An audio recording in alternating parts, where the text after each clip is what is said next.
Welcome to Metaphysical Soul Speak. I'm your host, Elena Fox Starks. Hey guys, I hope you're doing really well in this moment in time, and that wherever you happen to be, no matter what timeline it is, in this dimension, I hope that you are able to always, in every single situation, be your most authentic self. Now, when you're acting like somebody else, or you're acting like the person you believe everyone wants you to be, what happens is you just burn yourself out. You get exhausted, and you just can't really keep it up for a bit too long. And I know that when I was younger, when I was in my late teens, early 20s, my thing was that I acted different with different people. And to a certain extent, everybody does that, even now, no matter how old you get. There's certain people that you laugh and joke around with a lot. There are people that you are just very serious and you talk about deeper issues with. And that's okay. There's nothing wrong with that. That's being your authentic self in different groups with different topics or different ways of being with those people, because they're different aspects of you. So if you're gregarious and fun with one group, and you're kind of quiet and solemn with another group, if those are really who you are, just different aspects of your personality on different days, different times, that's not a problem, because it's not going to burn you out. But what I'm talking about is if you are feeling like you are always expected to perform, you always have to do a specific task, you always have to do something. And maybe you started it, but no one else will allow you to be anything different than that person that you created, and it's exhausting. If you were always playing the bad boy and everyone thought, he's the bad boy, you know him. Of course he went to jail last week after he got drunk. He's the bad boy. If that's like your personality, sometimes, or if it's not your personality, but it keeps happening, you have to take a step back from some of these things. Some of these can be very destructive. My dad told me that he hates it when his brother comes to town because they end up going to bars. And every time his brother says, let's go to the bar, my dad knows that means he's going to be in a bar fight. When you're from Kentucky, that's what happens. And my dad's like, that's not me anymore. When I was 20, there's only two reasons you leave the house on a Friday night in Kentucky. One, you're looking to get laid. You want to go catting around. Or two, you are looking for a fight. You want to have a throwdown with somebody. Anybody who will play that game with you. And as he got older, he's just like, I'm kind of over that though. I don't want to do that anymore. And I have an ex-boyfriend whose brother did the same thing, and God rest his brother's soul. He actually passed away, but he told me the same thing. His brother would always do the same thing. And I have two guys that I dated. I have another person that I dated that his brother would always just talk smack to whoever because he knew his big brother would beat him up if the guy came after him. and that kind of thing is exhausting. But if you're getting in these situations and it's not you, then maybe it's time to take a step back, even if it is your brothers. It's always the brothers that instigate, isn't it? It's crazy. And I mean, the first person I told you guys about, my dad from Kentucky, but the other men I told you about, they're from California. So it's not just a Kentucky thing, even though it is a Kentucky thing. It's also, I think it's a sibling rivalry, brother thing, stories you could come up with later. And I remember that time when. But not only that, though, if you're always imagining that you have to be something you're not, you have to play the game, you gotta, you don't want to look a fool, you have to put on the right kind of jewelry, if you're a woman, the right kind of makeup, the right kind of clothing, you have to be feminine, or you have to be masculine, or whatever it is, no matter what your situation is. That's only part of it. There's also the verbal communication. If you know somebody who's popular and you want to be like them, and you start communicating like them, and you're an introvert, there's a few things that are going to happen. So if you're an extrovert or an introvert, you have two different ways of communicating and listening. Usually extroverts and introverts find each other because opposites attract, whether it's friendship or a relationship. And if you're speaking in metaphors and insinuations, and the person who is trying to listen to you, if they don't understand that, because they only understand direct language, you guys are not going to last very long as friends or as a relationship, because it's exhausting to try to understand the other person. It's like, wait, let me back that up. What do you mean by that? Half of the people in the world speak in inferences, and half the people in the world speak directly. And half the people in the world listen in inferences, and half the people in the world listen directly. So if you speak directly, you want someone who's going to listen to you directly so that they understand you. I don't know if you can hear the teenagers are outside. It's Friday night, and all they do is walk around the Sweet Adela, which is our gated community. And it's super adorable. They just walk around and get drunk because anyone can buy alcohol here. It doesn't matter how old you are. You can be 14 and buy beer. So they just walk around a little bit drunk. Heard someone had a guitar. They have fun, laugh and joke. And in a couple hours they'll go to bed because it's so cold here. We have a microclimate in this area where it's super, super cold. At night it was 44 degrees, and when I woke up this morning, 44, oh my God, that's so close to 32, which is freezing in Fahrenheit, on Fahrenheit scale anyway. But it's almost impossible to find a heater here, because in Cuenca proper, downtown, it's actually warm, even though we're so high up in elevation, because the microclimates here are just wild. I mean, you could be even in Quito when you're 1,000 feet higher than where we are now. I think it might be 2,000 feet higher. In Quito, it's hot hot in the day and very cold at night. Anyway, so anyway, as I was saying, half the people speak in inferences, and they need people to listen in inferences. So if someone is going to speak in inferences and they say, it's cold in here,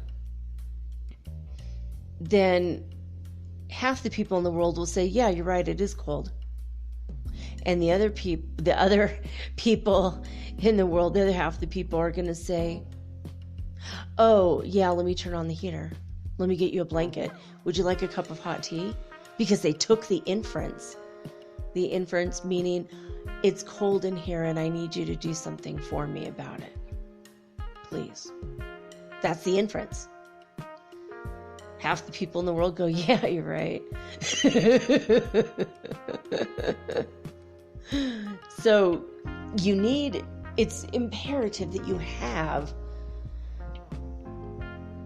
the right kind of communication in your life and in your world. Now, if you have really crappy communication with somebody that you know and somebody that you love, chances are you're either the opposites or you're the same.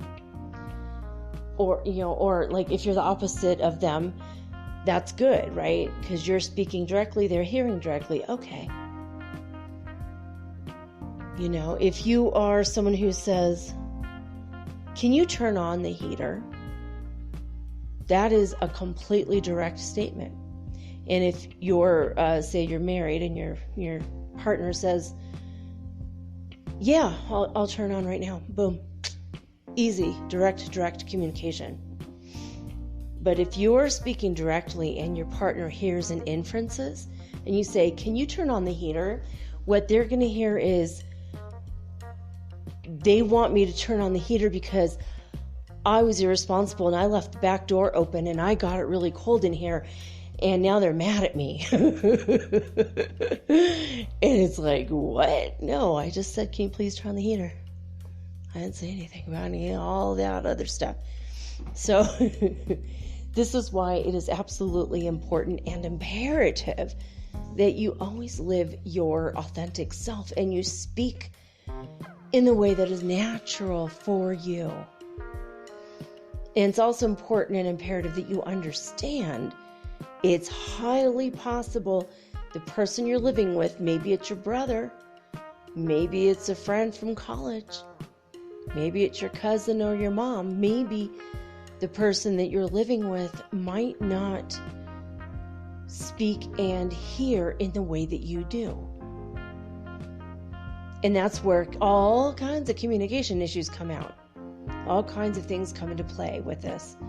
Communication is super fun when you know how to do it right and when you understand what's happening. But it can be a nightmare if you're in a relationship and your partner's constantly accusing you of things that you didn't even say. You were like, I said it was cold. It's cold. That's all I mean. Why don't you understand me?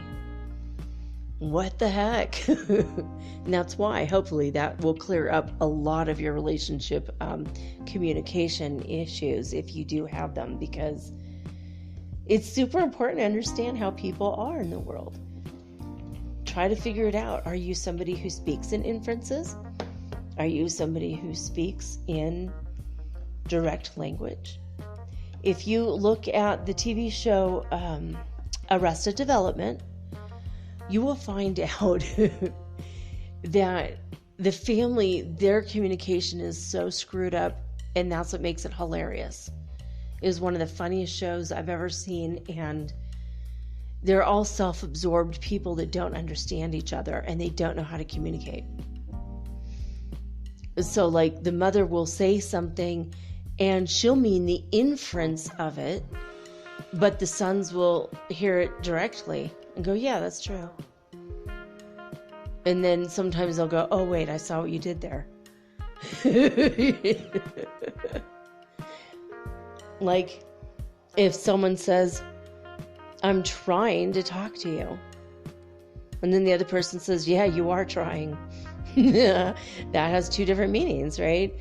So you have to be careful with what you say and how you act, and how, like, if you act like you're a very flamboyant person, like always kind of leading with your body. That's what in hypnotherapy school we call physical, being a physical person.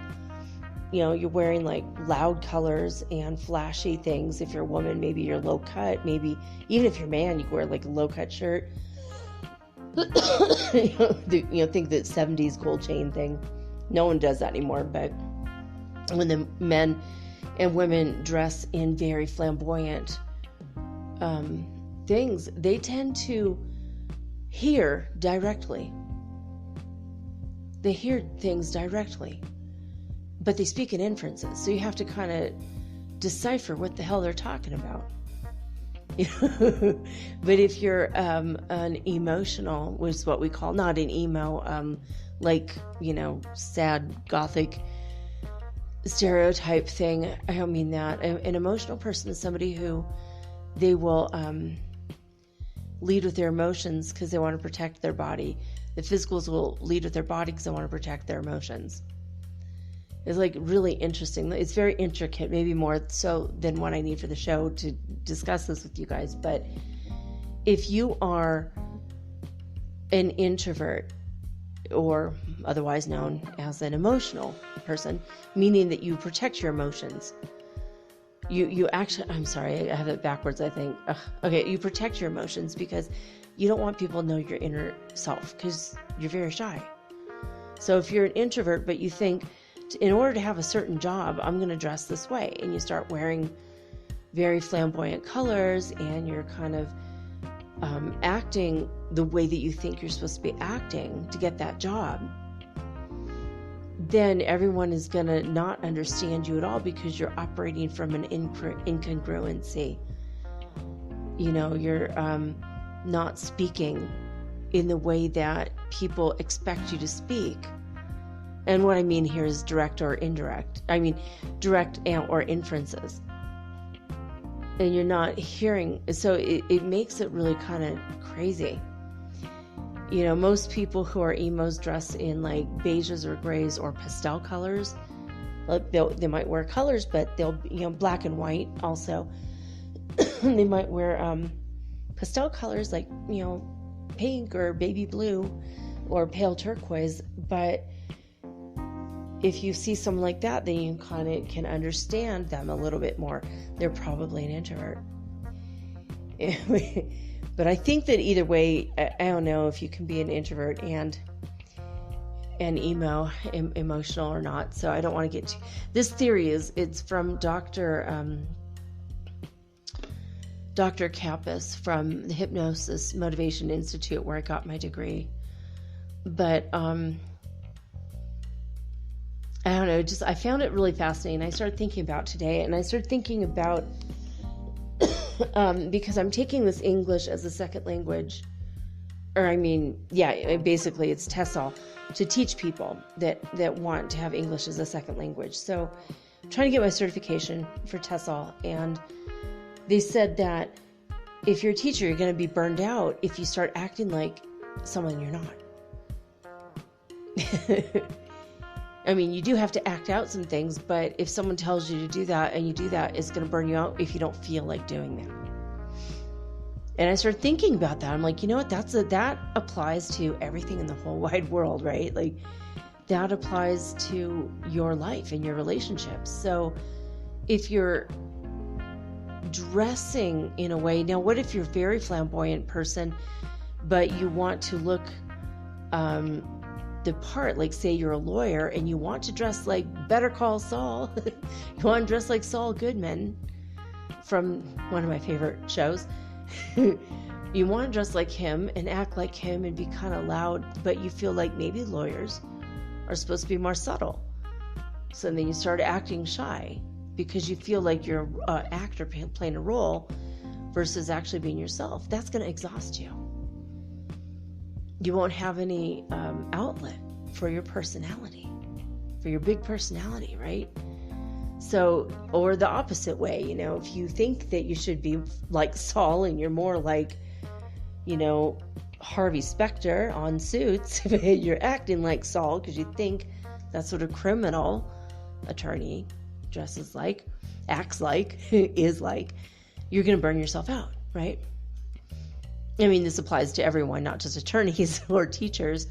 It just applies to your life. So if you are authentic and you're not constantly having to put a mask. Oh yeah, wait, we're all wearing masks these days. Proverbial, a metaphorical mask. Because yes, you have to wear your N95. And by the way, it's becoming a status thing, I gotta say. My friend told me a really cool story today about a deaf guy who could not read lips, so he designed a mask that has a little plastic panel in it so he could see people's lips. He could see them, he could do lip reading. I'm like, that's so cool. Oh my God, that might be, $1 billion thing. I don't know. Because maybe, you want to show off that sexy shade of lipstick. The other day I put some lipstick on and then I put my mask on. I'm like, well, that was dumb. That's a waste of my MAC lipstick, damn it. So, hey, maybe you want your makeup to be a little bit more, showing if you're a woman and you wear makeup. Hey, maybe. But so, no, I was thinking about this. I was thinking about all these things that people do to try to get along, to try to be popular, to try to be liked, to try to be something they're not. And it must be exhausting. Johnny Carson of the famous Johnny Carson show, The Tonight Show, basically it's called The Tonight Show. He was an introvert, a serious introvert. He hated interacting with people. But he put on the brave face and went to work and played the part every single night of a person who interviews people for a living. He was loud, he was funny, he sometimes was a little bit obnoxious. He was hysterically funny and everybody in the world loved him. But when he got home, he would lock himself in his room and he wouldn't talk to anybody. That's why he and his wife divorced. I think he ended up with another wife for a while, and then she divorced him too. Because he's not that funny, amazing, great guy that he is on TV. Back in the day, and God rest you. God rest your soul, Johnny Carson. But he was very shy. He was painfully shy. He never left the house unless he was there working. And he did that to perform so that he could make money, so that he could do what he wanted to do. And he enjoyed his work. He loved his work, but that was a facade. It wasn't who he was in reality world. So yeah, there you go. I that's just my 2 cents for today, because I am authentic. I am who I say I am. And a few people mentioned on my video that I made on Instagram that I am a sincere person. And people contact me, outside of that too, that say I'm really a genuine and authentic and sincere person. Like, it's shocking that I'm not a personality for the show. I'm like, oh my God, can you imagine? I don't think I could have done 500 episodes if I was putting on something. If I was acting like I was someone I'm not. My God, that would be exhausting. Who could keep that up? Certainly not me. Oh, here we go with the coughing again. I woke up this morning, I couldn't taste. All right, so on to other things. I wanted to let you guys know, or tell you something funny that happened this morning. We're all multidimensional, and I've talked about hopping timelines and being consciously aware of it quite a bit. I've talked about moving forward and backwards in time, visiting my old selves and other past lives, because time is an illusion. Once you get past that idea and you understand and comprehend that time really is an illusion, you're going to be a lot happier, honestly. You'll be a lot happier. You're going to go, oh yeah, right. Because then you start to become unstuck in time. Your mind can go forward and see what your future holds. It can go backwards, and not just like to a fight that you wish you could change, because you can't go back and change what you already did. But what you can do is you could go back to past lives and have a conversation with that part of you. That's an aspect of you. I went one time back to myself in Egypt, and I told her, it's okay. Obviously, you're going to die, but everybody dies, don't worry.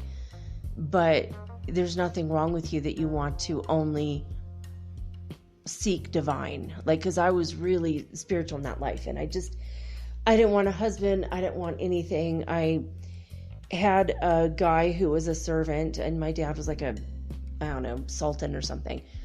And I had like a guy who was like my servant, who would come and like make the bath, prepare the bath and all that. And I started to fall in love with him because he was a very sweet person. And he was falling in love with me. And my father found out. And he had him castrated. So it was like a horrible thing to happen. And then he hated me and resented me after that. And after that, all I cared about was finding God. I mean, I was mildly interested in this guy, but God was always my focus. And my dad didn't understand it. My dad was a drinker and a gambler, which is probably what turned me to God in the first place. So I went back to my former self and I said, look, I met that, whatever his name was back then, I forgot. I met him and he's okay. Everything's okay. He's a little afraid of you still, but he's okay. Just associating with you is a little scary for him. And we get that, right? But he's okay. So don't worry. And it's okay to seek God. And then I told her to fight back when the guy was getting ready to kill her, which was me. Because my dad sold me in a gambling game. His addictions screwed him up and sold me to this guy who wanted to marry me. And then the guy tried to rape me in the desert, and I wouldn't let him, and I fought him, and he killed me. Did not rape me, just killed me. And but I did fight him. Cool. Didn't want to give him satisfaction, right? So, but I went back and I talked to that person who I used to be, and I hugged her and I gave her love and I gave her energy. You can't change the past, but you can give your past self, right? So you could become unstuck in time, which is really cool. I love that you can become unstuck in a way. You're still here where you are, but you can use your consciousness to go forward and backward and anywhere you want. So anyway, I became aware that 2 timelines were merging this morning. It happened over the night. So yesterday, I got my groceries. My son went upstairs and he said he was tired. He's taking a nap, which I know he's been super hungry and napping a lot. He's growing. Anyway, he's upstairs and I got all the groceries and, global pandemic and everything. I sprayed everything with rubbing alcohol and took everything apart and did all that, put it all away. And I woke up this morning, and for a little while, I heard my son taking in the groceries and spraying everything. And I had the complete awareness that he's going to do it, but I did it yesterday. And I'm like, oh, wow. And I felt 2 bodies in one body. I felt my body like being 2 bodies, and I'm like, oh. Timelines just merged, and I was in the process of merging. I should have slept through that part, but I woke up in time and I consciously fused those 2 bodies together. I don't know how to explain this. It was so freaky. But the 2% that was different was that my son got the groceries and not me. Because every timeline is 2% different. The closest timelines to you. You could hop a timeline and you're not going to even understand that you hopped a timeline. Or you might go, that's weird. Didn't my gym bag used to be a slightly different color, green? Or that's weird. I think I parked the car out on the street last night. How come it's in the driveway? That's weird. And then you kind of shake it off and you move on about your day. Usually the timelines are only 2% different. So it's like basics, there's like 2 or 3 things different, and then, okay, well, the rest of it's fine. All right, cool. Okay. But anyway, so I had this, my bodies fused together, and I had to consciously will them to be together because I was phasing in and out, and I've heard this weird sound about it. about me, about my bodies. Like I wasn't totally fusing together somehow. So I consciously willed it. Okay, I'm going to fuse these timelines together. Dag nabbit. And I did it. And then I remembered my son just got the groceries, but I got the groceries yesterday. And if I merge two bodies together, that means we have more chips. I have extra potato chips. Oh my God. I can't believe that was my thought, but that was my thought. Always with the practicality in me. Oh, that's cool. Double the food. Food from yesterday's timeline. Food from today's timeline. Bada boom, bada bing. I don't have to shop for 2 weeks. I got to get up and put that extra meat in the freezer. Of all weird things for me to think. And that's what I thought. We have extra chips. That's awesome. Extra meat for my son who's growing right now. Lots of vegetables. This is awesome. And then I thought, how am I going to fit the vegetables in the drawer? The drawer is full. The vegetable drawer filled to the brim right now with vegetables. And I'm going to I bought some blue cheese dressing, and I have never in my life made blue cheese dressing. I bought blue cheese. And I haven't had blue cheese since 2012. Since the proverbial end of the world. So, I mean, who the hell knows? Maybe it happened. Maybe we were all secretly moved to a planet that was only 2% different. Maybe it was the end of the world. Maybe the Guatemalans and the Mayans were right. I don't know. And remember, it was a couple weeks ago because they read the calendar wrong because the Gregorian calendar's all kind of screwed up. But maybe we were just moved to a new planet like a few weeks ago. The sky was certainly different yesterday, as I mentioned to you guys.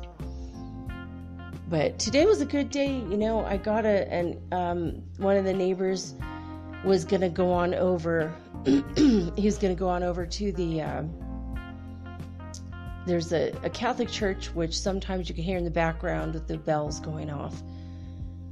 And right next to the Catholic church, like across the street, there's like a church and a park. Across the street is a pizza place that sells Tex-Mex. So Texas-style tacos and burritos, but it's better than nothing. And I never ordered from them before, but today I ordered a pizza. And my neighbor brought it to me. I'm like, that is so cool, because we have this group chat, and everybody says what they're doing today. So I ordered cake from one lady, and then this guy came by with pizza. I love the days I don't have to cook, and it is Friday. And years ago, my kids and I had a thing that every single Friday we had pizza and we watched movies, and we just relaxed together. So it was kind of cool that it's Friday and I got pizza, and it kind of brought me back a little bit to that.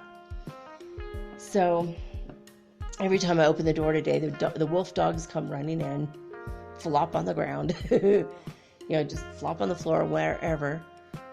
And so it was kind of sweet today.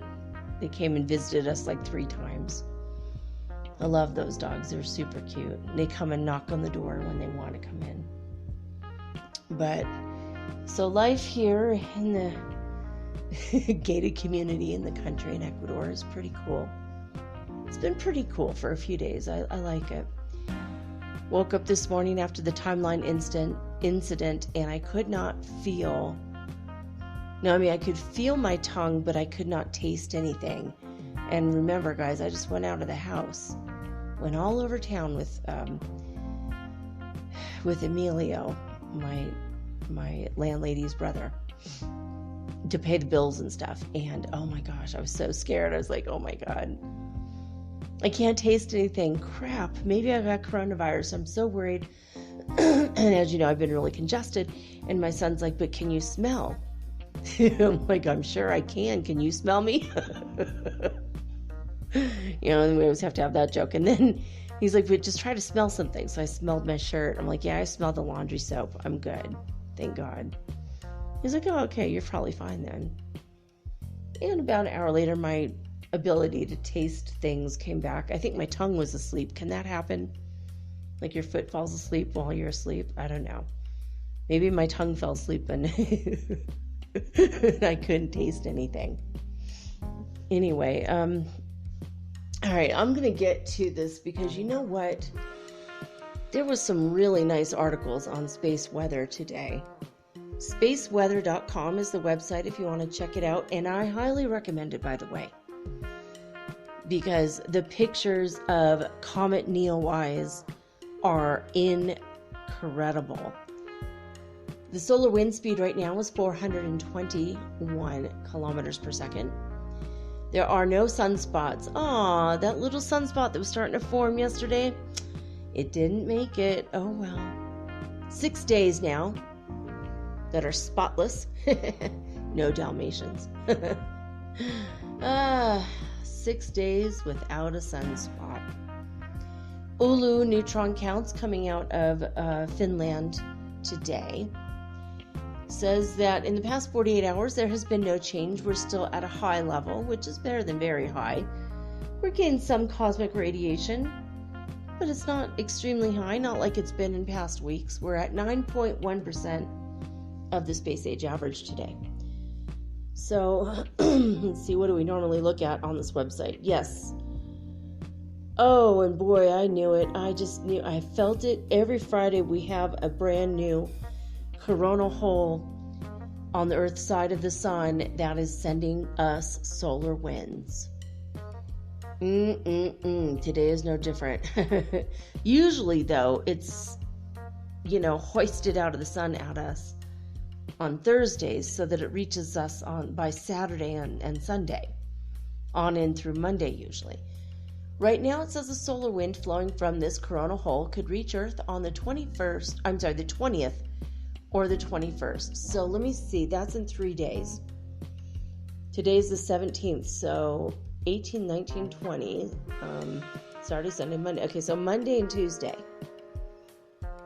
Well, that's good. So we're going to have our weekends clear. We don't have very high radiation coming from just the regular cosmos, and the solar wind's not going to reach us this weekend. We might actually have a clear, energetic weekend.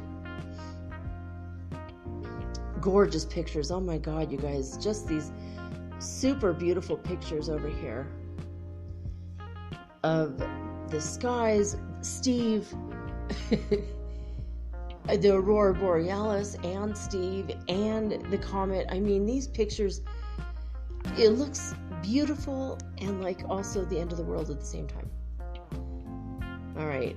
We had 12 fireballs over the United States today, according to NASA and the All-Sky cameras and the All-Sky Fireball Network. And out of those, 10 of them were sporadic. One was an Alpha Capricornid. One is a Northern June Aquid. So there you go. All right, you guys, I have some cool things to tell you. Okay, first of all, Comet Neowise news. Really beautiful up-close picture. Obviously telephoto zoom lens. Nobody got close to the comet. The synchronic bands of Comet Neowise. Comet Neowise is doing something usually reserved for the great comets.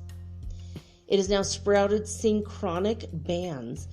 Oh, so we just hopped a timeline, or had two timelines merge, I mean. Synchronous, that means time. Yeah, I'm giving you a moment. We're going to take a beat and think about that. I'm planting a seed. We'll see where it sprouts, what you guys think about. So anyway, there's synchronic bands in the comet. I think the comet is affecting us somehow. Going to come out and say that, and again, extrapolate what you will from that. But also known as Striae, these bands divide the comet's dust tail into linear regions of greater and lesser density. And the phenomenon was captured on the 15th of July by Chris Cook of Cape Cod. Oh my God, say that 5 times fast. Chris Cook of Cape Cod. Oh my God, it's like a tongue twister. Chris Cook of Cape Cod captured comet Neowise. Oh my God, I sound drunk and I have not been drinking. I promise you. So this is really crazy. Anyway, I'm not going to read the rest of the article, but you can go check it out if you want. But these striations, these are really, really, there's something else. Now, it says that, these striations were called weird goings on. You guys were starting the weird news early. But it's they're saying that there is, let's see. Yeah, I'm not kidding. This is like really deep. I'm not going to get into it. I already got deep into something else with this introduction because this personality theory, it took me months to learn it, and I can't give it all to you at one sitting, but please just don't act like somebody you're not, because if you change the way you communicate purposely, you're not going to be understood. That's basically my message. And that was like that. I know that stuff was deep, guys. I know it is. It's still on my mind. All right, check this one out. Dogs can sense magnetic fields. Add dogs to the list of life forms that can use magnetic fields to navigate. What? This is crazy. New research summarized in today's issue of Science magazine shows that at least some hunting dogs take shortcuts along the north and south magnetic field lines, a strategy that helps them navigate unfamiliar terrain. This means that dogs may be sensitive to the disturbing effects of space weather. Wow. I thought it was only birds that had that magnetic thing in their brain. They know where magnetic north is, not north, not our north. It's crazy too, though, because, remember, starting last year, we started reporting on that. The magnetic North Pole, it's like heading as fast as it possibly can towards Siberia. And all the airports had to paint their stripes on their runways in a different place. Because north is moving so fast. Because it's magnetic north, and that's how not only now dogs and birds navigate, but also all our planes. Radar systems. And it's really wreaking havoc over here on the Atlantic side of South America. But we're not going to get into that now. DisclosureNews.it is reporting the Schumann Resonance for being 70 hertz frequency. Did I say that yesterday? I want to make sure that's right, because it just seems like maybe that's what it was yesterday. Yeah, let me fix that. Sorry about that, guys. We'll see what it was. It was 70 yesterday. We'll see where it's at today. Only 23, so it went all the way down. Sorry about that. Wait a minute. I didn't recognize that number from yesterday. Yeah, so it's not very much, only 23 hertz frequency on the Schumann Resonance scale in Italy. But let's go see 2 days ago what it was in the heartmath.org, because they've got different numbers, quite a bit different.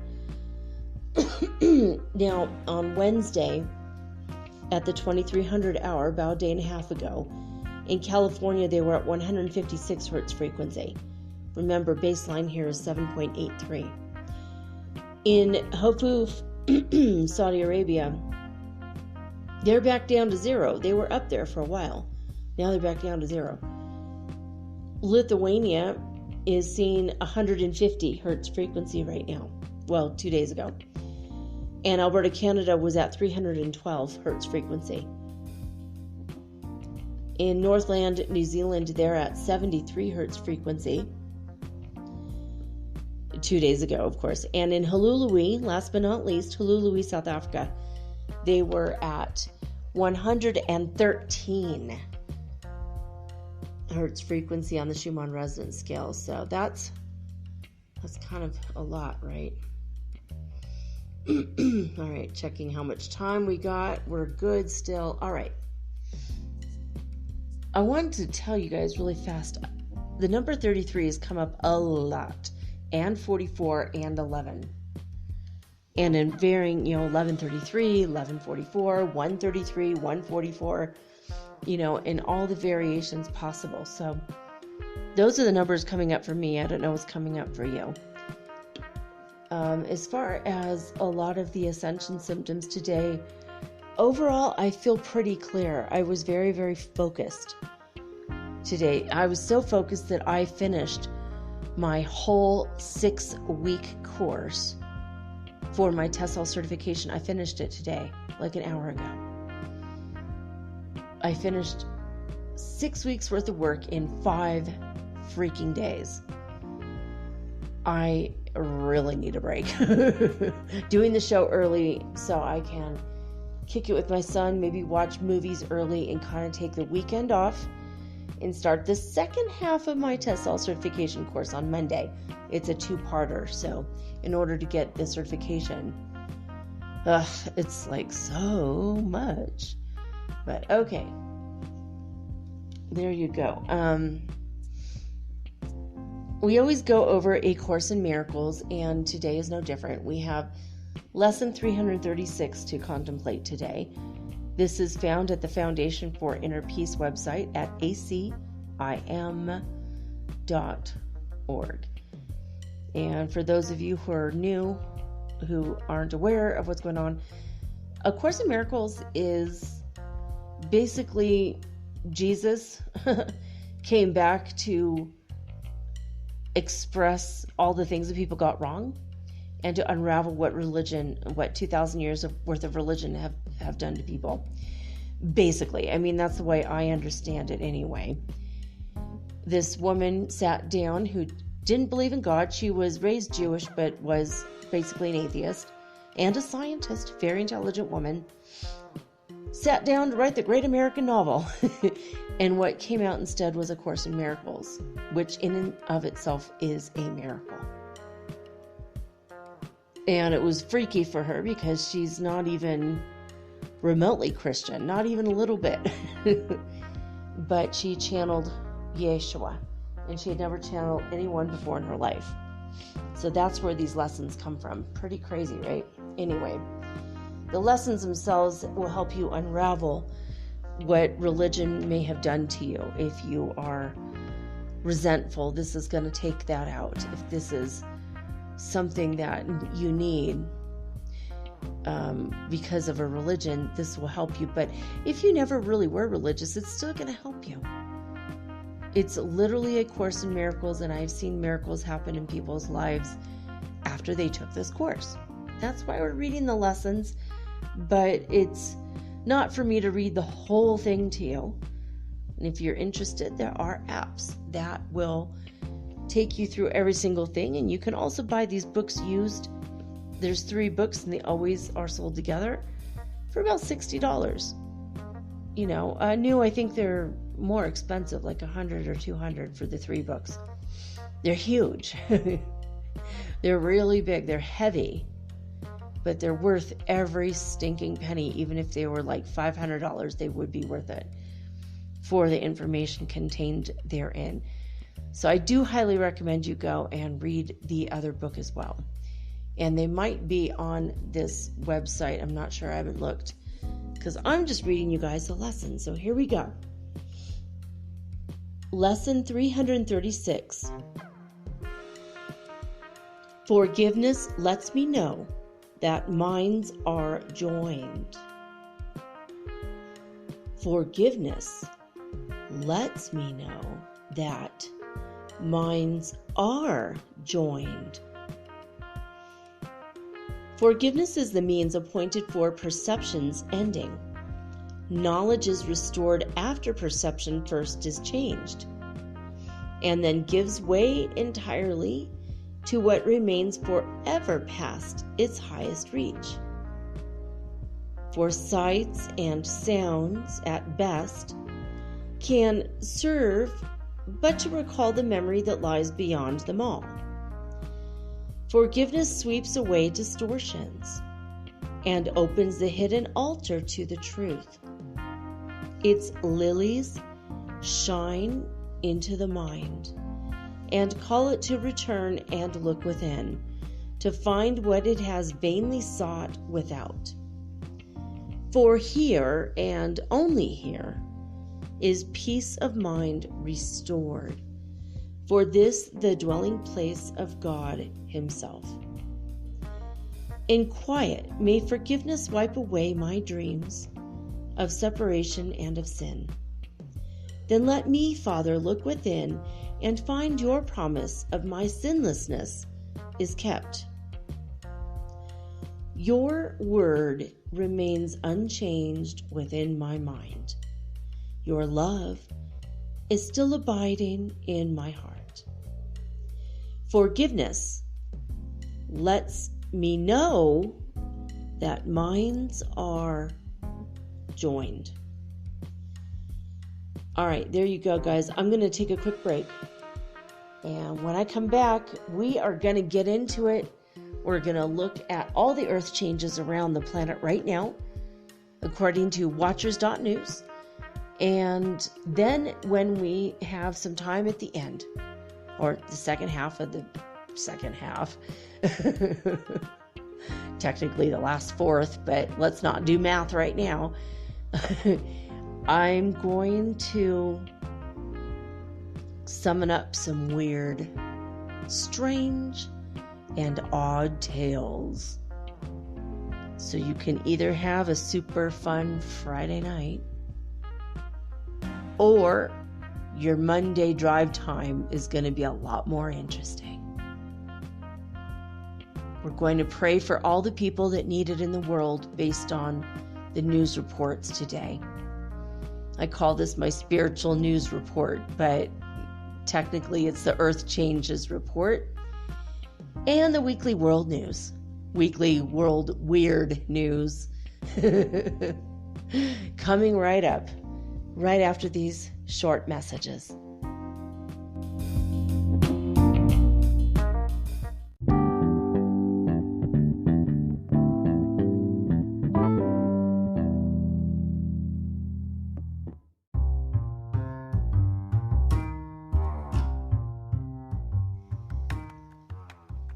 It's that time of year, guys. Finally. OMG.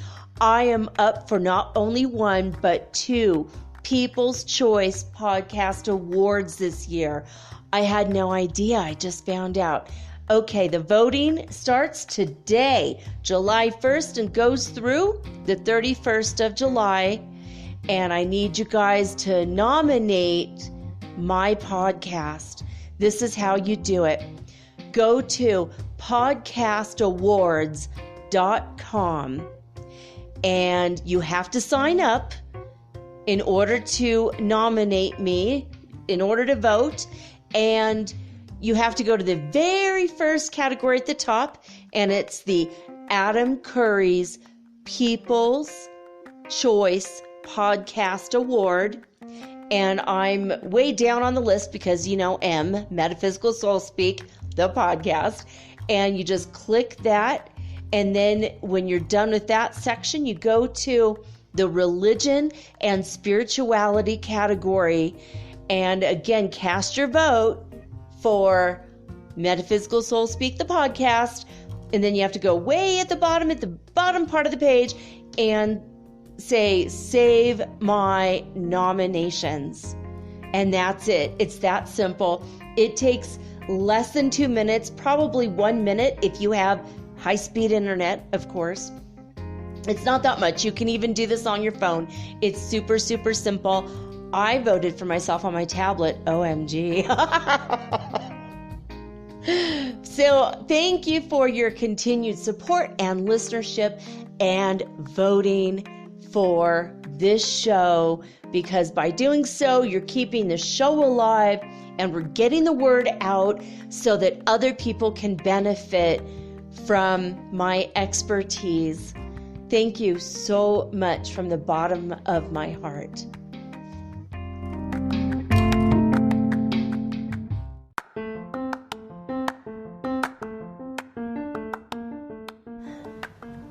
If you haven't heard about Anchor, it's high time you did.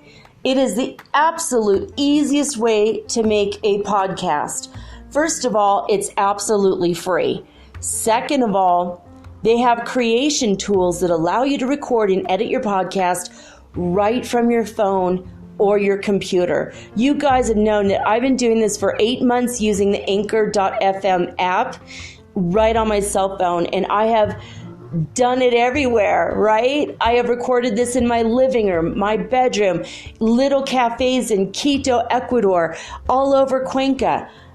It's so absolutely easy to make your podcast, and editing is just a snap. Anchor also will distribute your podcast for you, and it took me about 2.5 months to become syndicated, and now I'm available on Spotify, Apple Podcast, and many more, and so can you.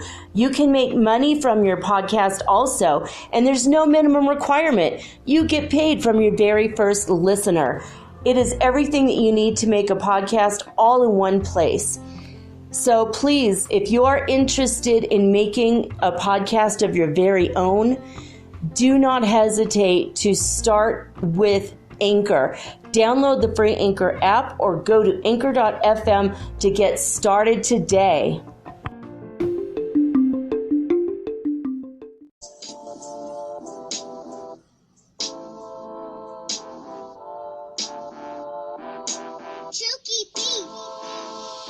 We can make a difference in our own small way. Just one small change, we can do that today. Our mind's getting bigger while the world's getting smaller. But saving the earth's becoming a tall order. From the minute you wake from your nightly nap, You can make little changes like turning off the tap. while brushing your teeth in the bathroom. You can cycle or walk your way to the classroom. Cut down the fuel you used to get to school. Pull in, let's cancel.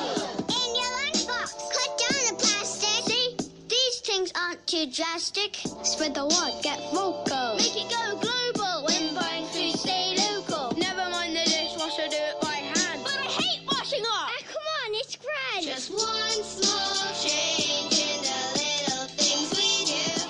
We'll show you how, and now it's up to you. It's our future. It's our earth. We need to protect it for what it's worth. It's our future. It's our earth. We need to protect it for what it's worth. Since we found out the earth was sick, we knew we had to do something quick. The earth is our family and our friend. We need to mend it before it ends. This is our home, so don't destroy it. Everyone should do their bit. Ice caps melting, seas getting high. Homes will be flooded, polar bears will die. The sun's getting hotter, the rain won't fall. I'm afraid we won't survive at all. Recycle the plastic, please, it's free. You don't want that ending up in the sea. It's like people use this planet as a bin. Pick up your trash, that's where you begin. Temperature is rising, we are realizing. We must act now, there's no compromising. Just one small change in the little things we do. We'll show you how, and now it's up to you. It's our future. It's our earth. We need to protect it for what it's worth. It's our future. It's our earth. We need to protect it for what it's worth. If you cut down flowers and trees, you contribute to the mass extinction of the bees. Think of the creatures that don't have a say. There has to be a better way. There's no higher being to save the earth. We've got to do something before we get hurt. At school, we know what to do. But my question is, do you? Just one small change in the little things we do. We'll show you how, and now it's up to you. It's our future. It's our earth. We need to protect it for what it's worth. It's our future. It's our earth. We need to protect it for what it's worth. Just one small change in the little things we do. We'll show you how, and now it's up to you. It's our future.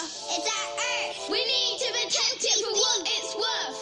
It's our future. It's our earth. We need to protect it for what it's worth.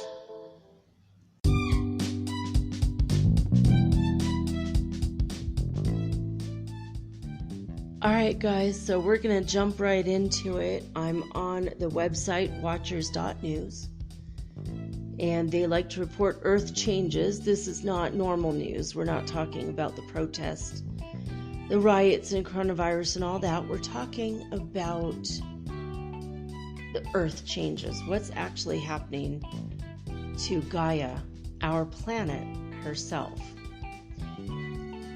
And also, where do we put our attention and focus as far as healing the people in these regions that are suffering as a result of the earth changes taking place? And of course, always and always and always, I do advocate saying prayers for all of the peaceful protesters in the Black Lives Matter movement, because Black lives do and always will matter. All right, so let's get down to it, guys. All right. Seismologists find slow earthquakes in Cascadia predictable. I don't even know what that means. A slow earthquake. Maybe those are the rumbling ones that just kind of shake gently. I've been in all the different kinds of earthquakes. I still have cracks in my bathroom here where I live from when there was an 8.8 in Peru. It's only about 4 or 5 hours by bus. Maybe about 5 hours by bus from where I live right now, where that earthquake was. But it ruined everyone's property. I mean, here in Ecuador. I feel really bad for the people that actually lived right there in the epicenter. I bet they are still, every time there's a little bit of a jolt, they probably jolt themselves, you know. They probably go, oh no, you know. PTSD is real, man, especially when it comes to earthquakes. But I don't know what this means. Seismologists find slow earthquakes in Cascadia predictable.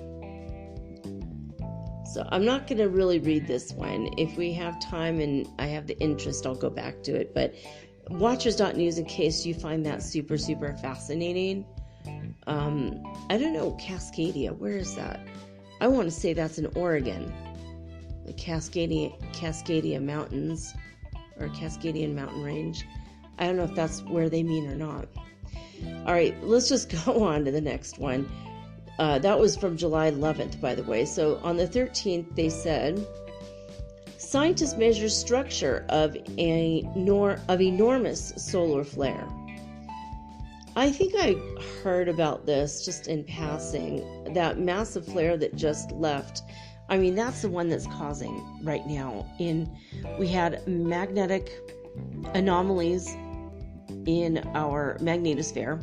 We had Aurora Borealis, and we also had Steve, that really strange phenomenon where there's like big purple things shooting up from, looks like the ground to mid-sky. And then right next to that is a green picket fence in the sky.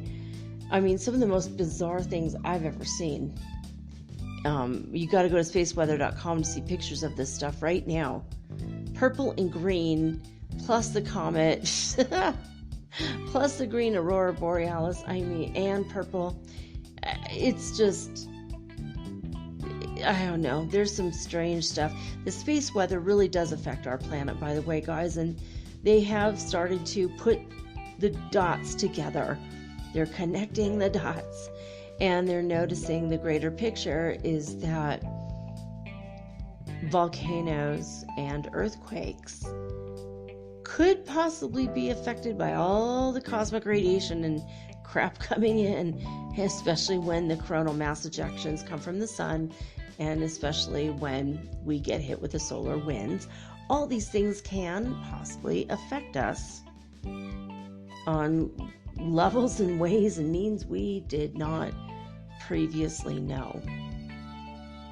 So it's interesting and good that they're now studying the structure of the solar flares. They got good pictures of it. Probably the picture I'm looking at, it's like the solar flare itself looks white and purple. So I think it's like they're studying it through different lenses to see exactly what's going on there.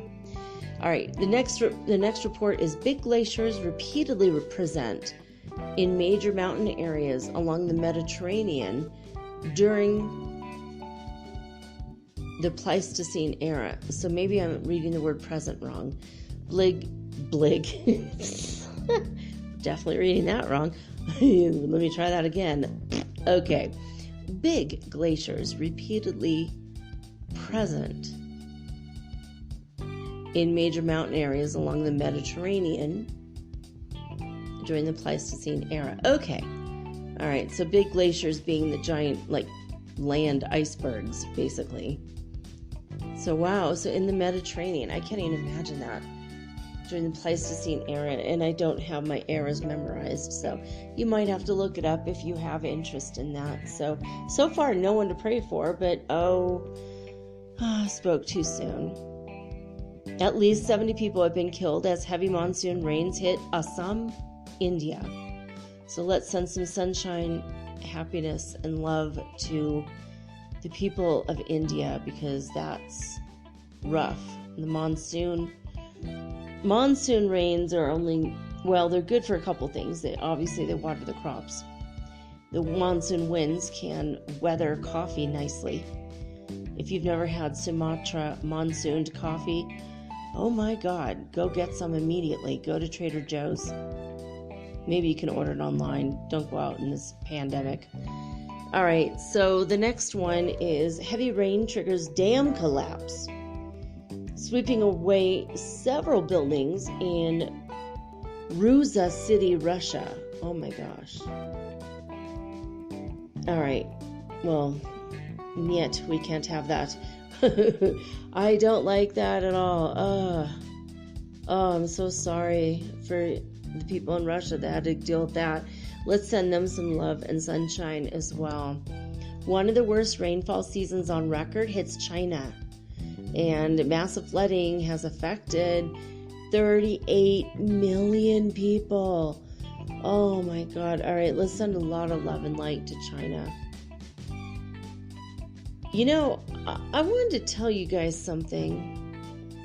One of my new friends on Instagram, he's a teenage boy. I'm not going to say his name because of what I'm about to tell you. It's slightly sensitive, I guess. He learned how to make energy balls this week. He found an article, I think a YouTube video, and he made an energy ball. And he wrote to me, and he goes, okay, so I made this energy ball, and it's in my hand, and I don't know what to do now. What do I do with the energy ball? And I told him, put love and light into it and throw it at your father's head like a snowball. Let's see what happens. Because his dad is very, very, very much asleep. Spiritually unawake.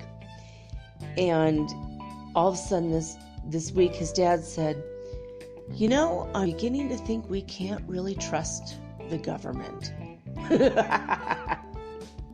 This is the most enlightened thing his father's ever said in his whole life. And I'm like, oh my God, it's working. Send another not fireball. No, not that.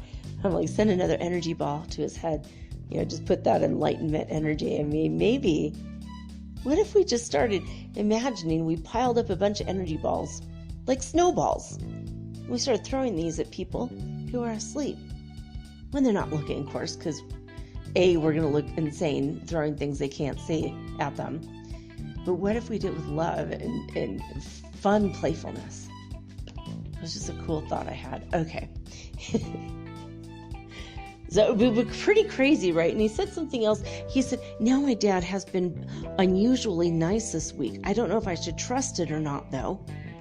You know, his dad's usually kind of mean.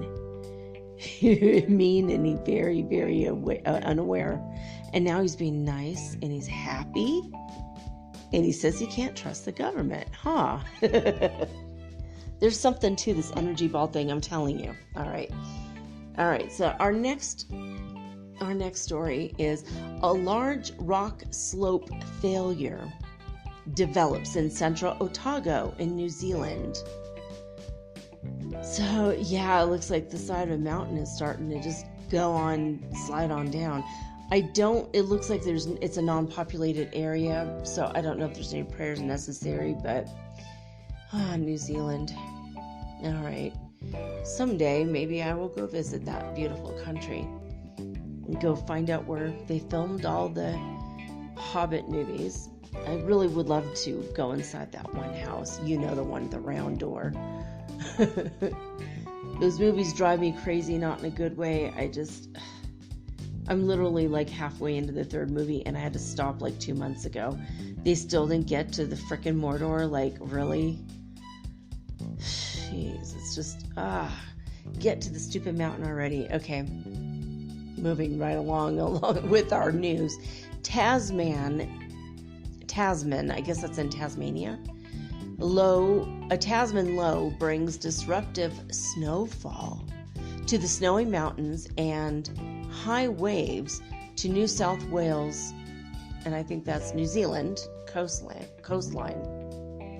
Or is it New South Wales, Australia? Oh, damn it, I don't know.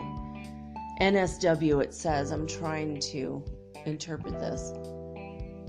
All right, let's bring them sunshine to the NSW coastline in Tasman. You know what? Honestly, that could just mean, I don't even know. I'm going to move along from that. High-level volcanic activity continues in Nishinoshima, Japan. Wow. High-level volcanic activity. Wow. I don't even know what to do about that. Just send the people the energy of being safe. You don't want anyone to be near that. If it's going into the ocean, it turns into hydrochloric acid. That's not safe. You know, lava plus seawater, not a good idea. I think it's because of the salt content in the water. All right. Icebergs float through flooded roads. Oh my God. After unprecedented hailstorm in Gyumri, Armenia. Well, we haven't heard about Armenia in a long time. Icebergs float through flooded roads after unprecedented hailstorm that hit Gyumri, Armenia. That's crazy. Can you imagine an iceberg just floating through the road? You think it's a truck because it's so big and white. Then you really look at it, you're like, wait a minute. It's an iceberg. What the actual heck? All right, so I guess we'll send them sunshine and warmth energy to Armenia. Armenian people are very sweet. I've met a few. I don't know all of them, obviously. I've known a lot of Armenians in my life, and I really thought they were all very special people. Very sweet. More than a month's worth of rain in 24 hours has hit South Korea, and it caused deadly flooding. Oh, wow. We're sending them love and light right now. I've got a friend over there in South... In fact, I know two people that I met in Peru that were from South Korea, but one of them didn't really want to talk to me too much. I think he was shy of the language, but his friend wanted to practice English, and so he's like one of my good friends now, and he's very sweet. And he has invited me someday to go to South Korea, which I definitely want to because it sounds like such a fun place to be. The way he made it sound anyway. In South Korea, they're so polite that if you're hungry and you're in a restaurant and they give you a plate of food and you're not full, they have to give you another plate of food. They will ask you, are you okay? Are you satisfied? And if you say no, they'll give you another plate of food. And some people that eat a lot will like save up and not eat all day just to go to restaurants and make the owners angry, because you get as much to drink and as much to eat until you're full for the price of one meal. Unbelievable, right? How sweet. I probably shouldn't have said that out loud now. For all the food eating champions out there. But I thought that was a very strange thing. And he said there's a kind of drink that's very alcoholic. It's very strong. And they drink until they don't see anymore or something. He said something crazy like that. Yeah, we just drink till we're blind. And then wake up the next day, and then it's a terrible day the next day. But we do this every summer on the weekends. I'm like, well, that doesn't sound like too much fun. He's like, but it's so much fun because then I guess they listen to K-pop, which is amazing, and I love K-pop, so interesting. Anyway, let's send some love to South Korea, because deadly flooding, that does not sound good to me. And they say in fact, I'm going to go more than a month's worth of rain. Like, what does that mean? And what do they mean by deadly? How many people died? We need to send some love to the families. Said several people, but they don't say how many. 11 inches of rain in 24 hours. And it's more than the average rainfall for the entire month of July. They usually get 9.5 inches for the whole month, and now they got 11 inches in 24 hours. So lots of rain. Oh my God. So in North Jeolla Province and Gyeonggi in South Gyeongsang, I am not saying this correctly, a farmer and an excavator engineer lost their lives after being swept away by flash flooding. See, that's the biggest problem, is flash flooding. I mean, that could come out of nowhere. It happens in the United States in some parts too. It's really scary stuff. The men were about 50 years old. Or 2 men around 50 years old were rescued after they fell into a river while they were fishing. So, a lot of homes damaged. Wow. Let's send our love and light and sunshine, warmth, energy to South Korea. All right. Meteorites recovered in Chiba weeks after fireball exploded over Tokyo, Japan. I'm going to go to that one because I keep thinking that Chiba really means China, but maybe I'm wrong. Yeah, it doesn't really say. A female resident of the condominium said she woke up after hearing a loud noise. Many residents in Tokyo reported hearing a sonic boom after the explosion. Then she discovered a rock fragment in the common corridor just outside her room later that morning. An impact mark on the handrail of the corridor led to the discovery in the second place of a second piece in the courtyard, oh my goodness, courtyard, a couple of days later, which had turned brown due to rust after it was exposed to the rain. Wow. So there's pictures of these just meteors that came through. Can you imagine? The museum there analyzed the objects and detected isotopes of aluminum, sodium, and manganese. And as some isotopes have a half-life of only a few days, the museum was able to confirm that the rocks were from a recent meteor. Wow. They named the largest meteorite Narashino and will be submitted for registration with the Meteoritical Society.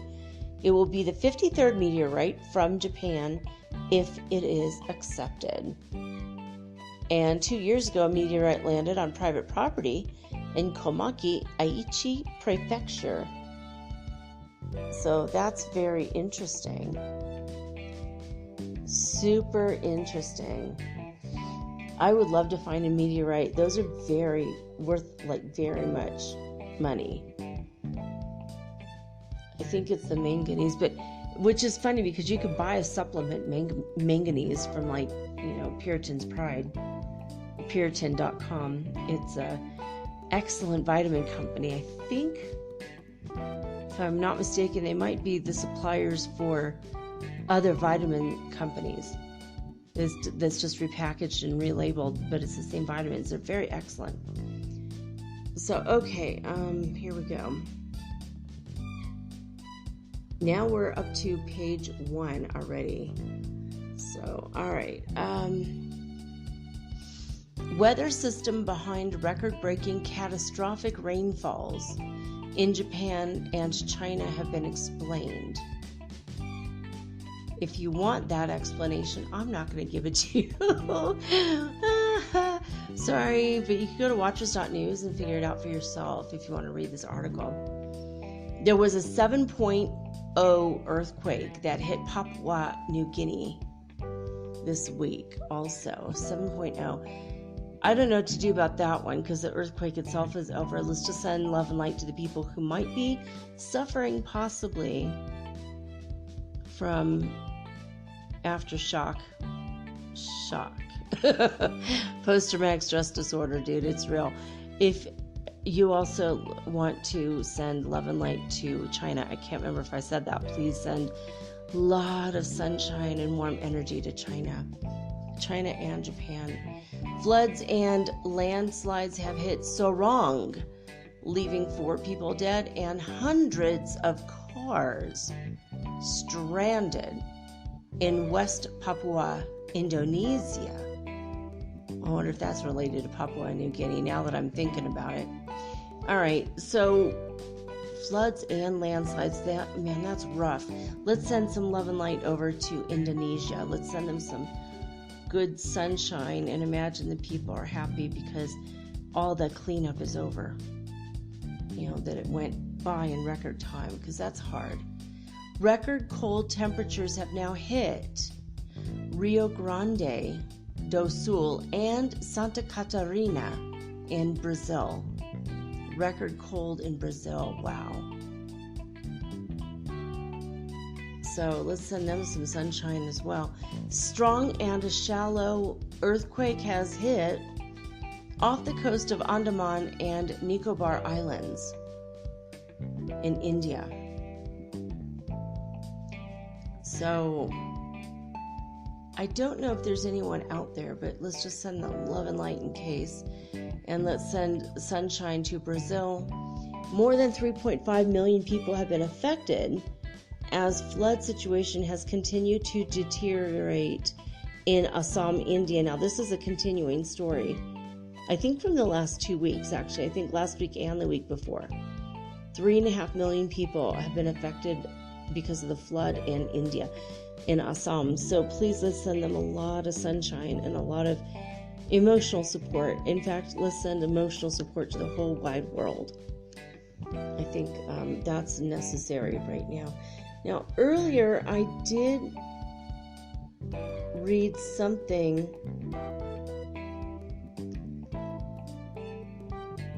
I don't know. Yeah, here it is. It's not a headline official on this website, and I don't know why. But record snow and freezing temperatures did hit parts of South America. Now, this hit in south of me, like way, way far south, below Peru, actually, down in Argentina, and over in Chile. Chile, of course, cold. It does snow there normally, and they do have ski resorts there. I did not know this until, which makes sense. Hello, Andes Mountains. These are incredible mountains. Of course there's going to be skiing. I didn't even consider that. But in Chile, they got 5 feet of snow already in the season, and it just started like a week ago.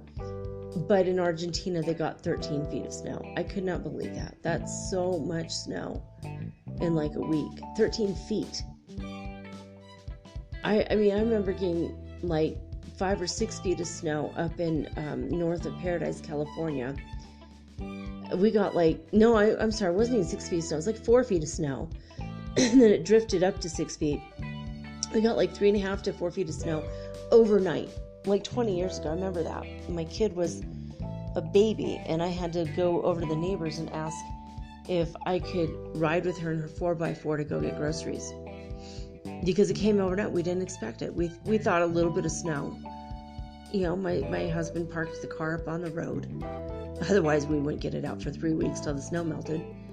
And it was so much snow, and they never blew off with the snow blowers, they never took the snow off our street because we weren't important enough or something. I don't know. So it was just like, you know, you're never going to get out and not till it melts. Because you can't dig out the whole street. So anyway, I mean, I can't imagine 13 feet of snow in a week. That's incredible. Because the drifting, you know, with the wind, I mean, you could drift up to 20 feet. It's like a wall of snow. So NOAA issues La Nina watch, up to 55% chance of development during the fall, persisting through winter. I think, well, El Nino's the one that we don't like. La Nina, I think, is okay. She might have strong winds, but she's not as devastating as El Nino. Now, study finds correlation between solar activity and large earthquakes worldwide, which I mentioned to you guys. I knew that before I read this. Southern Norway has entered July with a record 32 feet of snow. Oh my God. Well, ding, ding, ding, ding, ding for the Norwegians, because they're the winners for the week, I think. Whew. The world's largest dam is in danger of collapse amid historic floods, and 400 million people are at risk in China. Oh my God. I hope it doesn't. Let's send love and light to all these places I mentioned. By the way, Norway, South America, and China. So, yeah, that's the last story for this. I'm going to pause this, and we're going to go into weird and odd and strange news in a second. But 400 million people at risk in China. Obviously, I don't want anything bad to happen there. But I don't know if you guys remember that last year when I was channeling God, he said that there was going to be massive deaths in Africa and Asia. And I think I didn't really know why or of what, but he said that, a lot when I was channeling God last year. Now, things can change, and we might be on a different timeline, and maybe none of that's real anymore. But when I hear these stories, I just can't help but think, wait a minute, God did say that a lot of people are going to die from Asia and specifically China. And also Africa. And in Africa, we haven't heard about the locusts for a while, but remember, for a couple of weeks, it was nothing but swarm after swarm after swarm of locusts. It was like biblical, and now in China, with this potential 400 million people might be at risk. I hope to God not. I hope that they're going to be okay, but let's send them some love and light and protection for all the people. That's just really scary. I mean, is this going to be another karma convention? I don't know. All right, I'm going to pause this for a minute and just send some light over to China and all these countries I mentioned. And then we're going to get into the weird news for the night. Right after. Well, I'm going to pause it. So for you, it won't be any time. For me, it'll be a few minutes. All right, guys, we're going to start with a story that I know Ann Hillsborough, the author, is going to absolutely love. Oh my gosh. This is a really strange one. Okay, this is from The Guardian. Space oddity. Mexican group claims that an alien base is offering hurricane protection. You heard that right. I know you're like, what? Gulf Coast cities have little to fear from extreme weather, thanks apparently to extraterrestrials lurking underwater.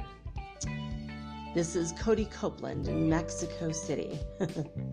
As communities on Mexico's Gulf Coast brace themselves for what's predicted to be a grueling hurricane season, a group of stargazers in the northeastern state of Tamaulipas are confident that a unique form of disaster preparation will keep their city safe. Members of the Association of Scientific UFO Research of Tamaulipas, or ICOT, believe that an interdimensional underwater base of extraterrestrial origin I'm saying that again so we can wrap our minds around that one. An interdimensional underwater base of extraterrestrial origin has protected the coastal cities of Ciudad Madero and Tampico from hurricanes for more than 50 years. ICOT's president, Juan Carlos Ramon Lopez Diaz, claims to have visited the base, known as Amupac, via astral projection, which he says he induced through meditation and a pescatarian diet. It's also recommendable to ascend ancestral constructions like temples and pyramids that have stairs at a 45-degree angle, he says. Hills sloping at such a gradient will also do if one does not live near pre-Columbian ruins. Ciudad Madero suffered 4 direct landfalls in the 20th century, including Hurricane Inez in 1966, which killed 74 people in Mexico alone. Lopez and his allies believe that the base was established sometime after that. Explanations of exactly how and why the alien visitors are protecting Ciudad Madero vary. Even among fellow investigators, Lopez believes it's not Amupac itself, but the esoteric power of ICOT members' belief in the base.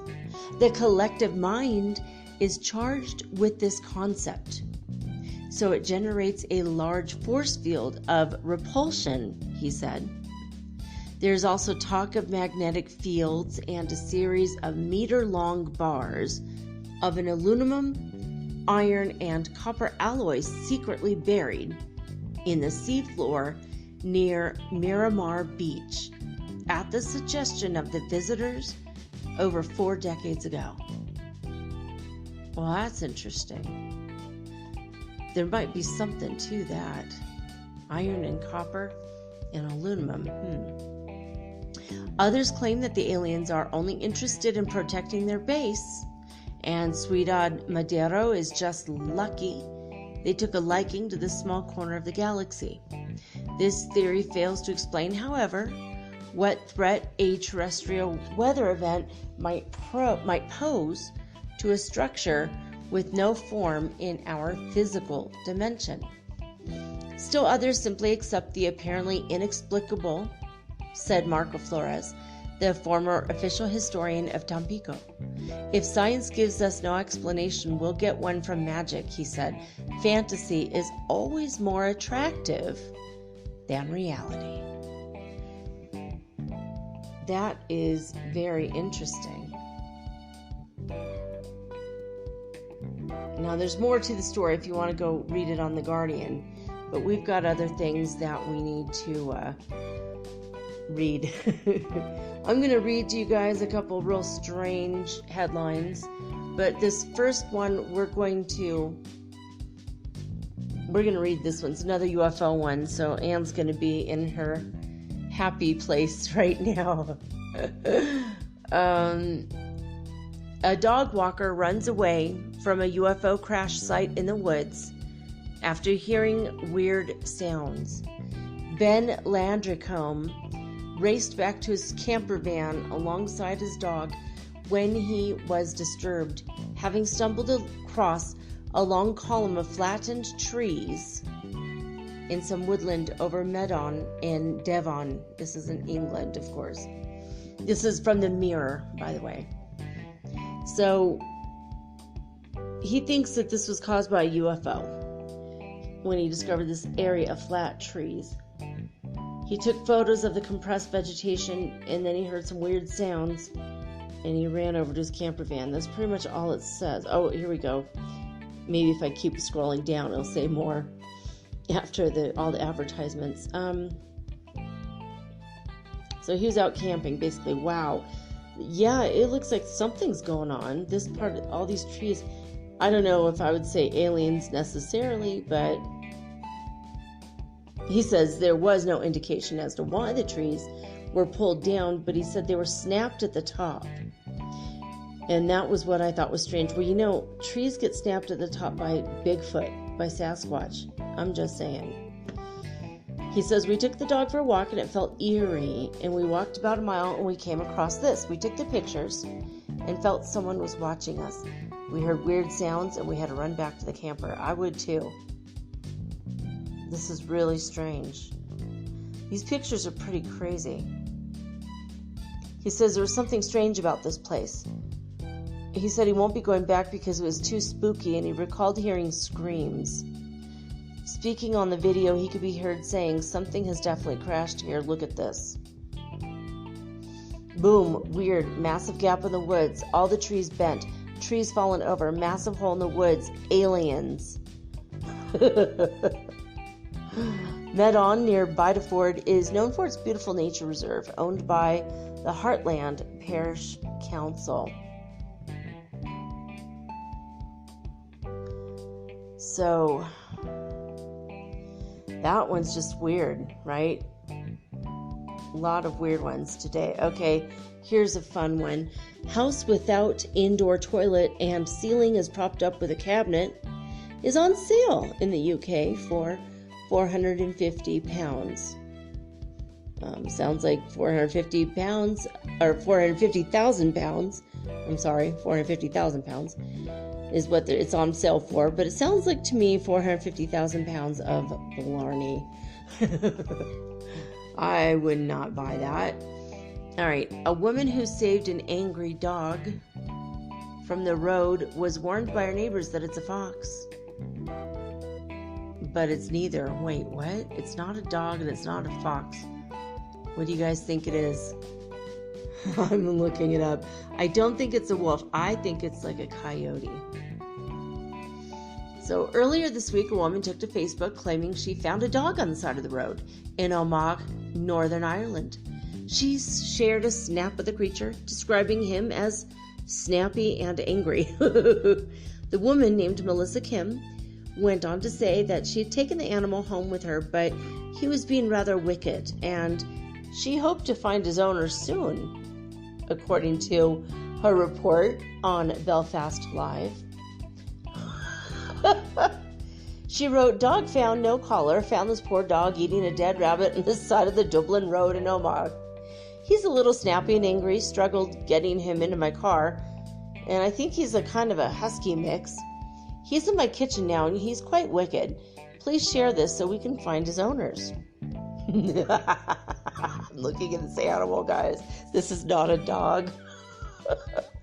People who saw the post were quick to warn the woman that she wasn't sharing a picture of a dog, but rather it's a fox.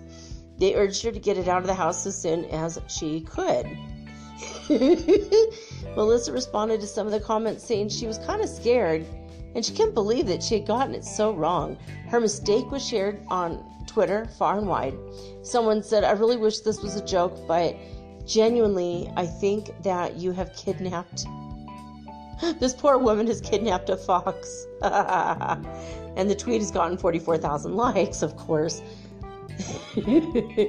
Oh my god. Actually, this isn't a fox. I'm looking at this. It says, but it turns out there's much more to the viral post than meets the eye. After garnering so much attention, Melissa admitted she hadn't really taken in a wild animal. It was just meant to be a joke. She said, if it was a wee wind-up that I didn't see getting so much attention, I genuinely thought people would know it was a joke.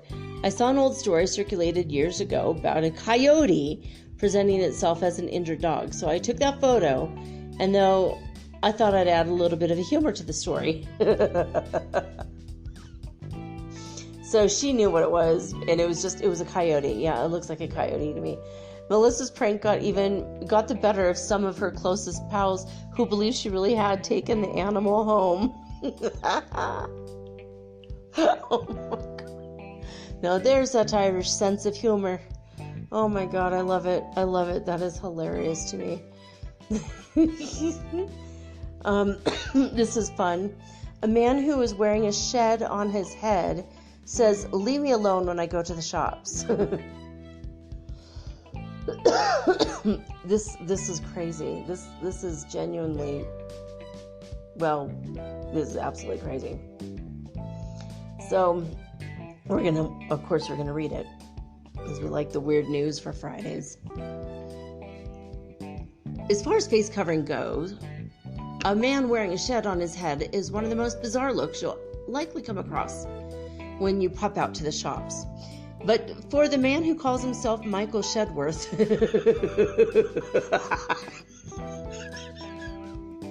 oh no.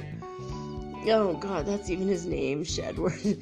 This miniature garden structure is not a response to the coronavirus pandemic, but a way of life. Oh my God. Mr. Shedworth made headlines at the start of lockdown after shoppers at Aldi. Oh, I love Aldi stores. I think they got in trouble for something recently, but I used to shop there in Detroit. Anyway, after shoppers at Aldi in Bristol photographed and filmed him queuing to get in, doing his shopping and paying at the checkout. Now, you guys, you have to understand what the hell? You see his picture on the mirror. The glare of the cameras is nothing new for the local celebrity who previously drew attention when he strolled through the city with a shed on his head, playing loud techno music, flashing disco lights and spouting flames from the chimney. He's literally looks like he has a log cabin on his head, guys. It's not just a hat on top of his head, but it covers his whole, like, it's resting on his shoulders. It's covering, he's a shed head. His last name is Shedworth. He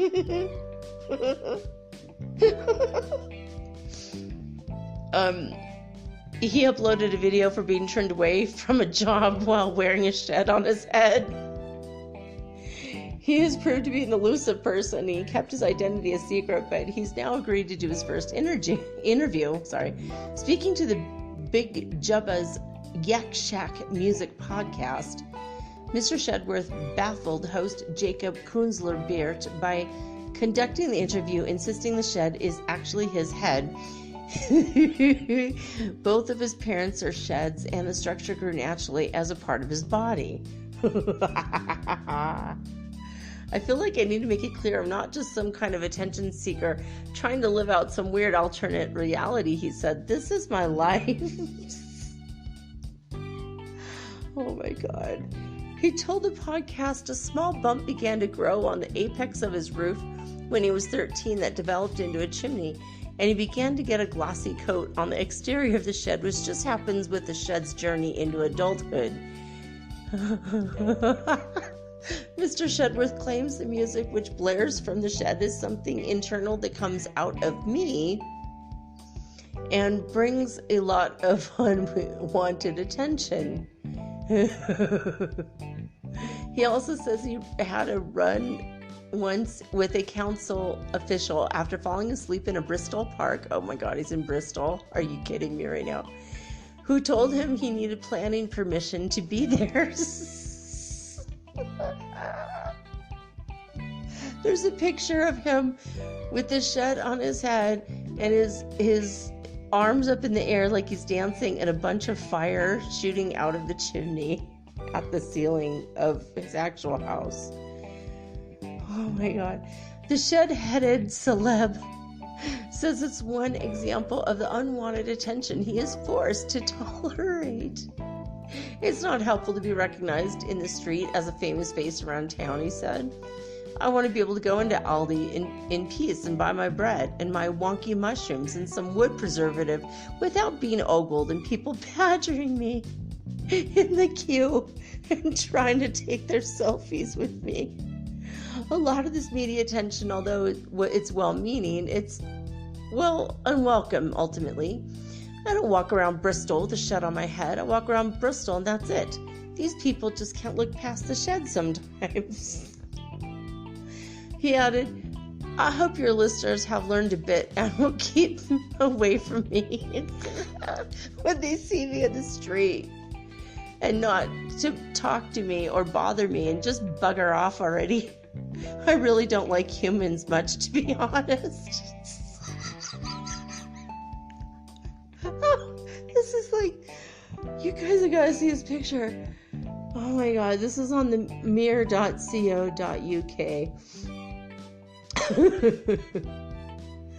Oh my God, I'm so glad I read that one. That was hilarious.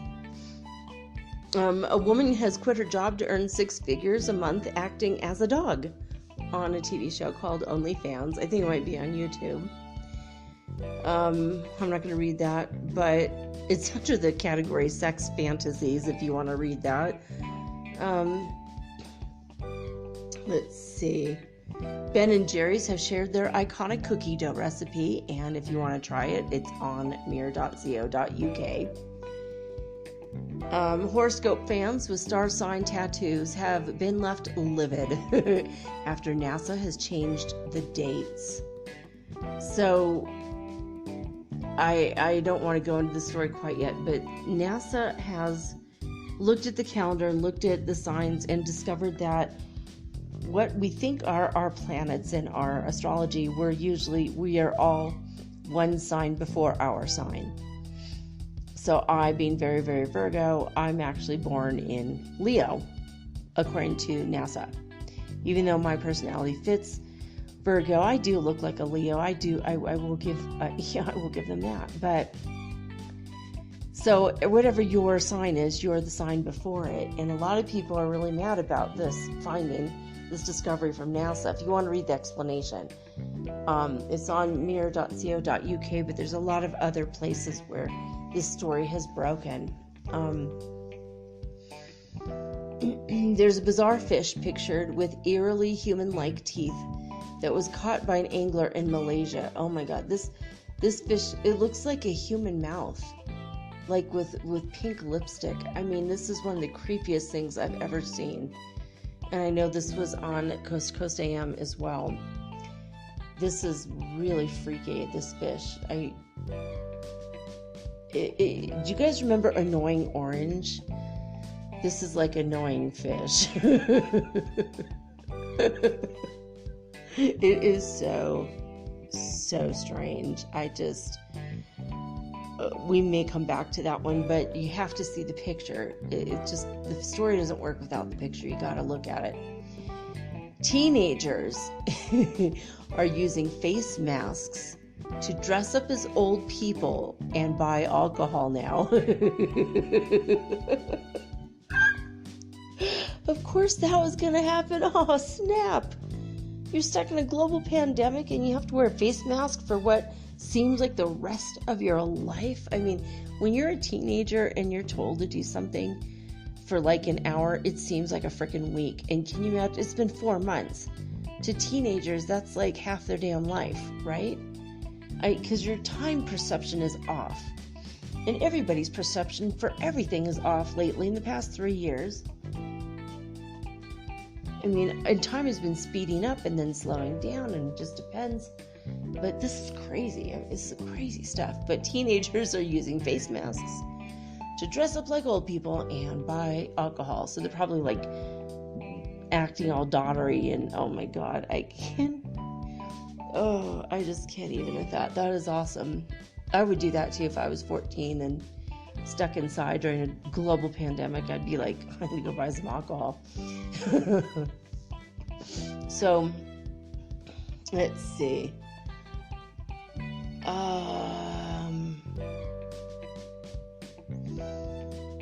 This one's weird. A mom's disbelief as her 5-year-old son explains why he stuck a marble up his bum. What the actual hell? I'm gonna see what this one is. Every parent knows the feeling of dread when their kids are suspiciously quiet and you know that they're getting up to something mischievous. Well, that's exactly how this mom felt when her son told her he stuck his favorite marble up his bum. Oh my goodness. In a video shared to TikTok, Brittany McKillop joked how this was something only a mom of boys will understand. Last year, I'm on the phone to my girlfriend. My 5-year-old comes out looking really worried and walking really funny. After she cut the call, her son told her that he had lost his marble. Unsurprisingly, she started searching the house for the missing marble. So I asked him, where's the last place you had it? And he went, up my bum. So Brittany tried to remove the marble herself using Vaseline and gloves, but with no luck. Brittany continued, I had a look and I couldn't find anything.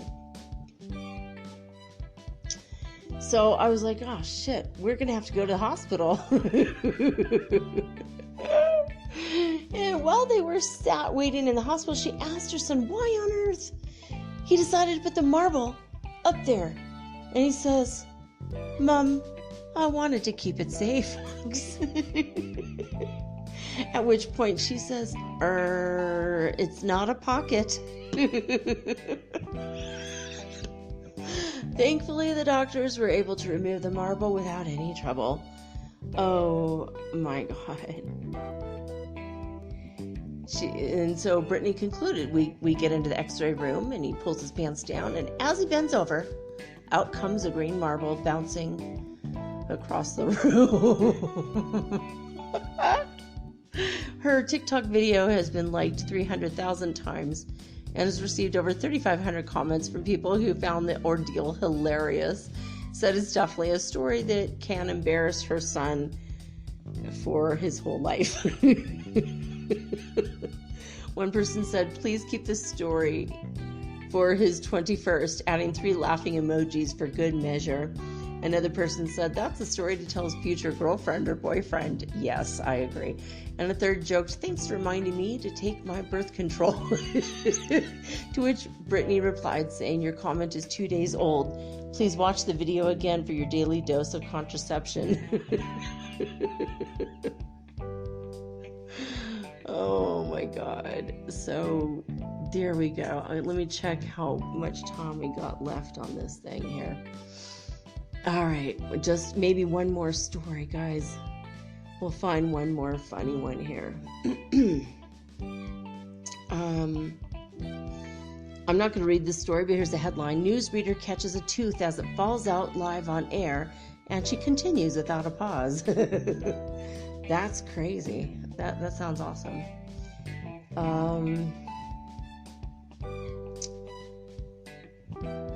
A thug in a unicorn onesie swipes buckfist as woman spits in the shopkeeper's face.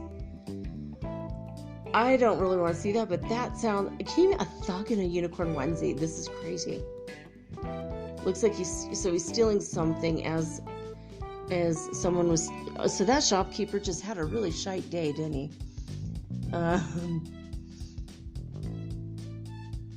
All right, this one's strange. Well, here's a funny one. Golden Retriever is given a new toy, and she cannot hide how much she hates it. What? She hates the new toy. What? All right, mortified mom confused as a postman smirks at her before handing over a parcel. Oh no. Uh-oh. It looks like she tried to order something. Oh no. I can't even read this one on the air, actually.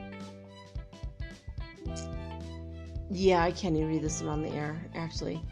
Basically, she ordered a sex toy. I'm not going to even tell you what it says. This is too much. Even for me, guys, I can't cross the line with that. So, yeah, there it is. A woman is forced to confirm that she's not dying after a birthday tweet went viral. Oops. This will end on a sweet note. This one looks sweet.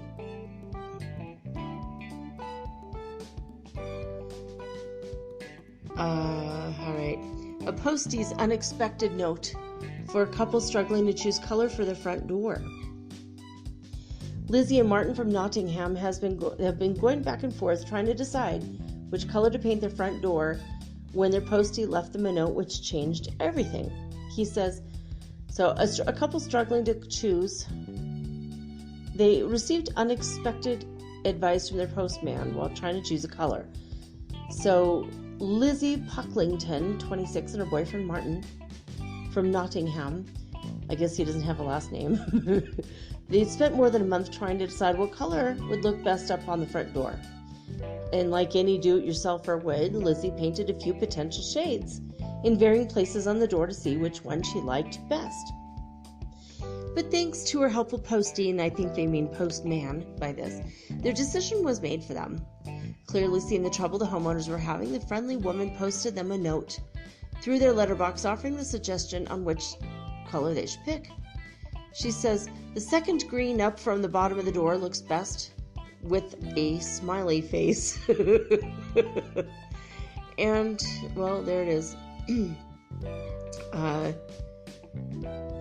She'd already spent 72 pounds, though, on a browner color, and I don't think she went with that, what the postie had told her, but cute story. I mean, you know, she... Just so you know, I like this one here. Okay. Very sweet. Yeah, that sex toy one, though. Can you imagine a postman, like, you open the door and you order something naughty and you don't want anyone to know, and the postman knows. Because they're not supposed to label the package. Oh my God. All right, here's just a word of caution. If you're gonna buy a sex toy, go to the local sex toy store. We're all wearing masks right now anyway. No one's gonna know it's you. Oh my God. Some people are so strange, but okay. Not gonna get into judgments there, but yeah. Well, that's it for the week, guys. I wanted to say thank you for your nominations. A lot of you have nominated me for the People's Choice Podcast Award, and I want to thank you for that. I want to thank you for your continued confidence and faith in me, and I wanted to let you know that I do love you. I love you very much. I'm thankful that you're here every night listening to my show, or day. Some of you use the show for a drive time pastime, and I love that. So no matter how you listen to the show, in what capacity, I'm just glad you're here. So I hope you have a lovely weekend, or week if it is indeed Monday when you're listening to this. But that's it. I'll be back Monday with all unique and original programming, just like always. But for now, I'm signing off with peace and joy and the high vibes of the Holy Fifth Dimension. Until next time, guys. Peace.